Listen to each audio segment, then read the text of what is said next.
La reflexión del día de hoy.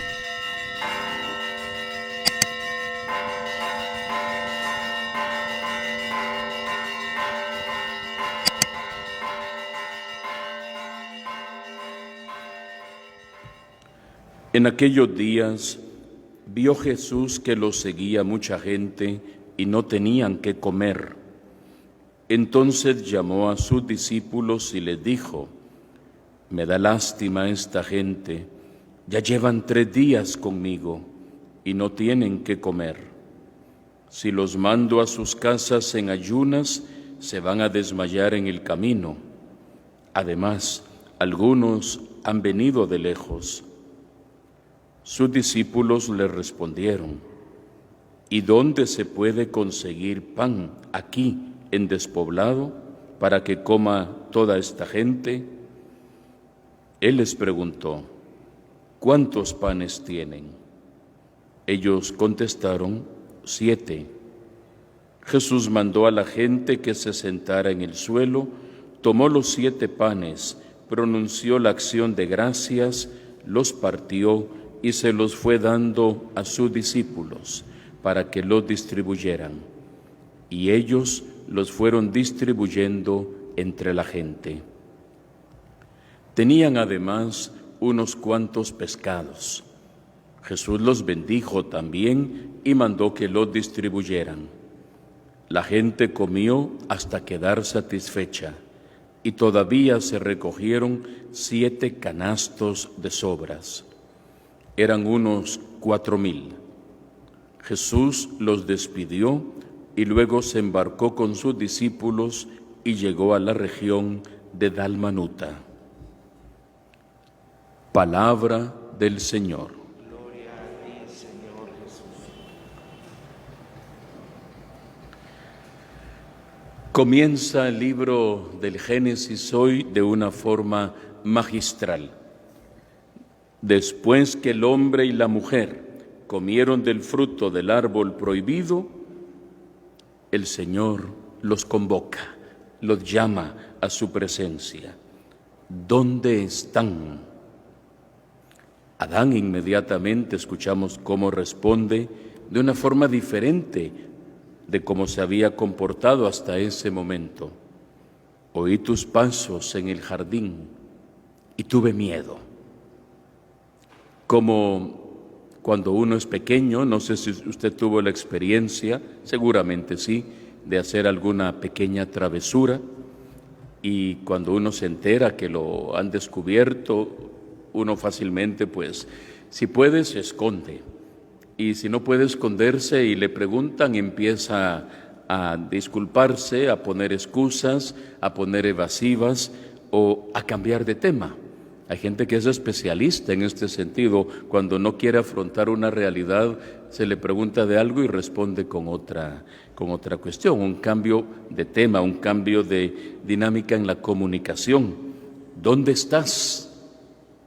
La respuesta de Adán: tuve miedo, oí tus pasos en el jardín y tuve miedo porque estoy desnudo. Y comienza un diálogo muy interesante entre Dios y Adán y Eva. ¿Qué has hecho?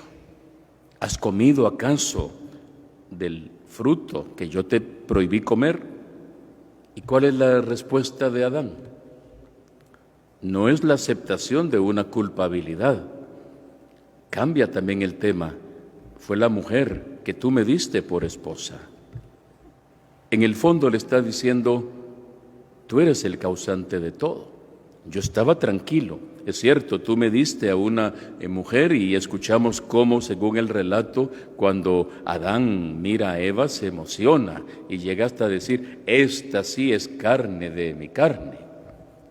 Se emociona al ver a la mujer. Pero ahora ya cambió también, fruto del pecado, y le dice Dios: ¿qué has hecho? Es que fue la mujer que tú me diste. O sea, yo estaba tranquilo, pero fue ella y tú me la diste. O sea, en el fondo, tú eres el causante de esto. Le pregunta a Eva: ¿y qué fue lo que pasó?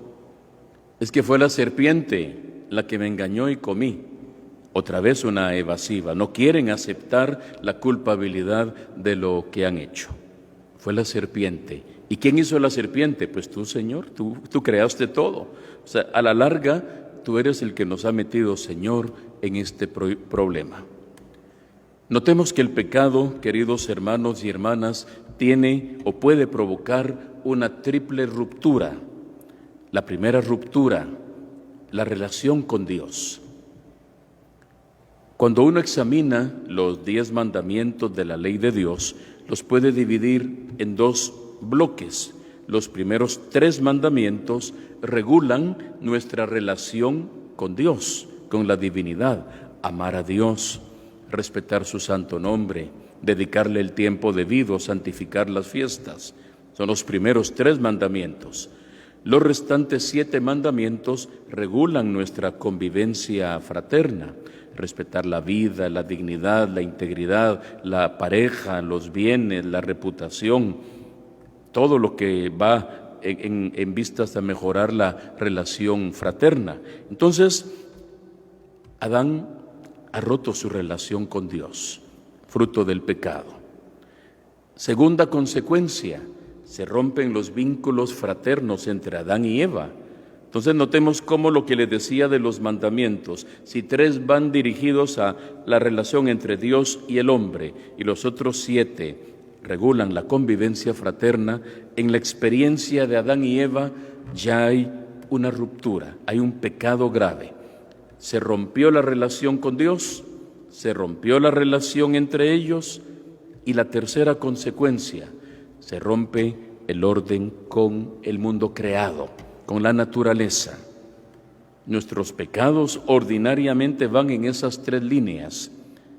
O fallamos con Dios, o fallamos hacia los demás, o fallamos en un pecado social con el medio ambiente, con la madre tierra que Dios nos ha regalado. Eva, ¿qué has hecho? Fue la serpiente. Se rompe también simbólicamente la relación con el mundo natural. Esa triple ruptura está en el origen de la humanidad y sigue estando presente en nuestro tiempo actual. Ahora un detalle que lo podemos pasar muy desapercibido porque solo está en media línea inscrito, es un detalle de la ternura de un Dios que no se deja impactar por el pecado. ¿Qué es lo primero entonces que hace Dios luego de este diálogo? ¿Qué fue lo primero que hizo? Los encontró en su indignidad, los encontró en su pecado.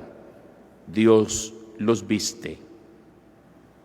Dice que les tejió con pieles, trajes, para que se vistieran.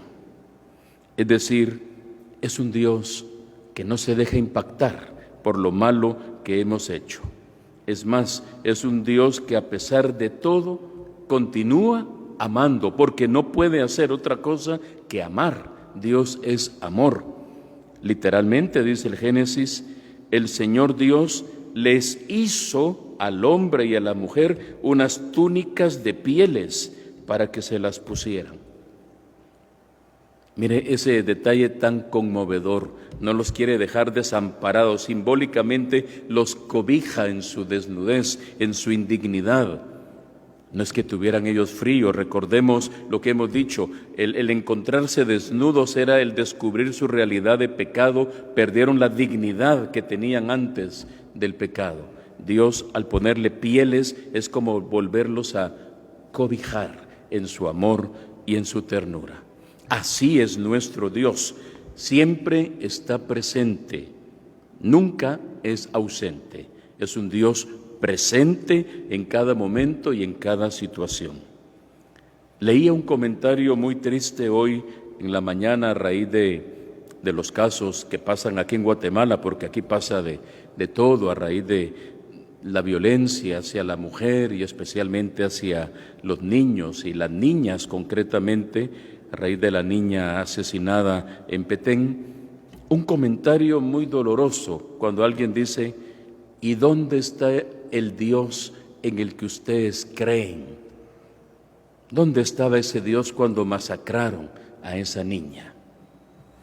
Pues hay libertad de expresión, hay libertad de pensamiento, Pero es muy interesante el cuestionamiento, porque siendo realistas, seguramente todos en algún momento pensamos, ¿dónde está Dios en los momentos difíciles? ¿Dónde está Dios en las situaciones dramáticas de nuestras vidas? Pensemos incluso en Jesús muriendo en la cruz. ¿Estará abandonado por el amor del Padre? Dios mío, siente Jesús incluso, me has abandonado. Dios nunca abandona, Dios siempre está presente, aún ahí, en medio de una masacre, aún ahí, al pie de la cruz, junto a María, la Magdalena y San Juan. Ahí está el Padre, conmovido ante la muerte de su Hijo. ¿Dónde está Jesús ante la muerte trágica de una persona? Pensemos en un accidente o ante la pandemia. ¿Será que Dios se ha ausentado del mundo en medio de lo que nos toca vivir con la cantidad de víctimas fruto de la pandemia? Ahí está el Señor, fortaleciendo y acompañando, con mayor razón ahora que incluso no podemos atender a los enfermos de la pandemia por el mismo contagio. Ahí está el Señor. Y en cada momento de nuestra vida, aún en medio de la viudez, ¿dónde está Dios cuando una mujer se queda viuda de forma repentina? O cuando alguien muere por una enfermedad terminal, o cuando alguien es víctima, pensemos, de un atentado, de un asalto, o tantas situaciones tan dolorosas. Uno puede preguntarse, ¿dónde está Dios? Ahí está, ahí está. El deber nuestro es saber cómo reconocerlo y pensar qué hubiera sido si Dios no estuviera aquí presente. Como dice hoy el Evangelio, tienen hambre, me da lástima de ellos. Según los apóstoles, Señor, mándalos, mejor que se vayan. No, hay que darles de comer. Así como mi Padre Dios en el Génesis no dejó abandonado a Adán y a Eva, sino que los vistió con pieles, los cobijó en su amor, en su gracia. Hay que atender a la gente que también no solamente quiere escuchar mi palabra, tienen que comer. Dice Jesús, han estado en ayunas, tienen 3 días, dice, de estar conmigo, no tienen que comer. Y es más, algunos vienen de lejos, me da pena, afirma que se desmayen por el camino. Notemos hasta dónde llega la preocupación de Jesús por cada persona. Nadie es anónimo ante el amor misericordioso del Señor. Hoy yo les invito, queridos hermanos y hermanas, que indistintamente de la situación que a usted le toque vivir en estos momentos de su vida, que siempre caiga en la cuenta que usted no está sola, que usted no está solo, que aunque físicamente se sienta abandonado, no está solo. El que ora nunca está solo. El Señor está ahí, presente, para animarle, para fortalecerle, para inspirarle, para consolarle. Y también aprovechemos que Dios se vale de las mediaciones humanas para hacer llegar nuestro cariño a aquellos que se sienten solos. Dios se aprovecha de nosotros para hacer llegar solidariamente, a través de nuestras buenas obras, a aquellos que lo necesitan. Nosotros podemos ser el brazo de Dios, la mano de Dios, la caricia de Dios, el consuelo de Dios. Todos podemos aportar algo. En la multiplicación del día de hoy de los panes que cuenta el Evangelio, los apóstoles aportan algo. ¿Tienen algo aquí?, dice Jesús. La primera respuesta es una negativa. ¿Dónde podemos conseguir pan para la muchedumbre?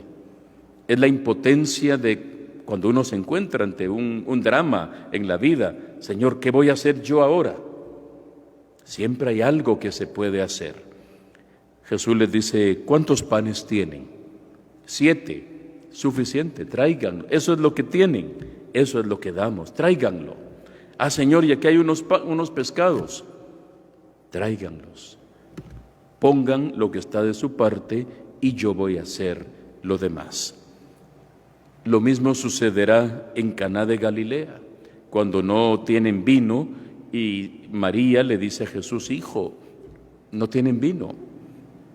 Madre, todavía no ha llegado mi hora. Pero al final hagan lo que Él les diga. ¿Y qué es lo que hace Jesús? Les dice, llenen las tinajas de agua hasta el borde. O sea, pongan ustedes de su parte. Convertir el agua en vino no van a poder, pero llenar las tinajas de agua, eso sí lo pueden hacer ustedes. Hagan lo que les corresponde, yo voy a hacer lo que me corresponde a mí. Darle de comer a la multitud, es cierto, Señor, ¿dónde vamos a encontrar pan para todos? Traigan lo que tengan, yo voy a hacer el resto. Así es nuestra vida, confiar en la providencia de Dios, que nunca se equivoca. Dios nunca falla, Dios siempre es puntual y llega en el momento oportuno, de la forma menos prevista. Él es el imprevisible, pero es siempre el Dios fiel y puntual, que aún no obstante el pecado nuestro, como Adán y Eva, llega Dios a vestirlos con pieles, a cobijarlos con su amor y para decirles, no importa lo que hicieron, siguen siendo mis hijos.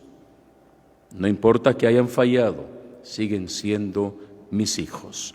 Y lo mismo nos lo repite el Señor a nosotros. No para que nos conformemos a estar en el pecado, sino para que eso nos conmueva, ver si Dios no se echa para atrás porque me ama. Yo soy el que tengo que recapacitar cuando en algún momento le he fallado al Señor. Que esta palabra nos ilumine, nos conforte y sobre todo nos dé la gracia de saber siempre presente al Señor al lado de nosotros. Lo hemos dicho en el Salmo de hoy, tú eres, Señor, nuestro refugio. Así es y así seguirá siendo por el resto de nuestra vida. Tú eres, Señor, nuestro refugio. Que así sea para todos nosotros. Así sea.